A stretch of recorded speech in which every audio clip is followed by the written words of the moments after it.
Wali Kota Makassar, Munafri Arifuddin, melakukan inspeksi mendadak atau sidak terhadap layanan di Balai Kota Makassar Selasa 11 November 2025. Dalam kunjungannya, Munafri mendapati sejumlah ruang yang tampak kosong tanpa kehadiran pegawai di jam kerja.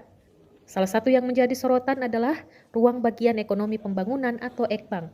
Dari hasil pantauan langsung, tidak terlihat satupun pegawai yang berada di tempat. Pemandangan ini membuat Munafri, yang juga dikenal sebagai mantan bos PSM Makassar, murung hingga geleng-geleng kepala melihat kedisiplinan para aparatur di kantor pemerintahan pusat kota tersebut. Selain bagian Ekbang, beberapa ruang lainnya di kompleks Balai Kota juga tampak sepi. Hanya sebagian kecil pegawai yang terlihat menempati meja kerjanya. Momen sidak tersebut terekam dalam sebuah video yang juga diunggah melalui akun resmi @info Pemkot Makassar di Instagram.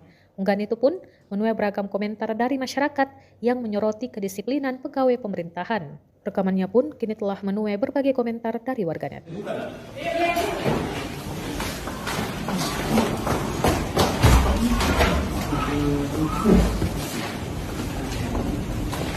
Selamat pagi.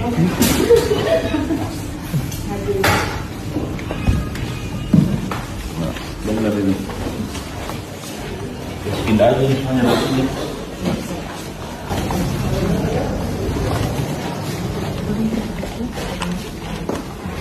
Apa kabar?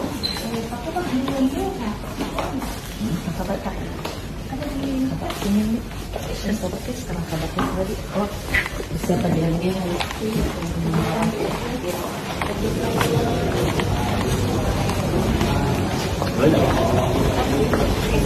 Saya juga Masih desra, Pak.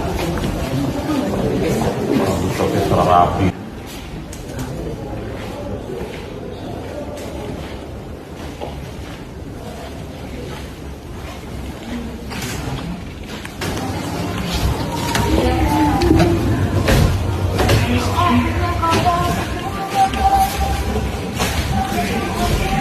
Apa bedanya ini dengan yang di sana, yang di depan? Ini di sana?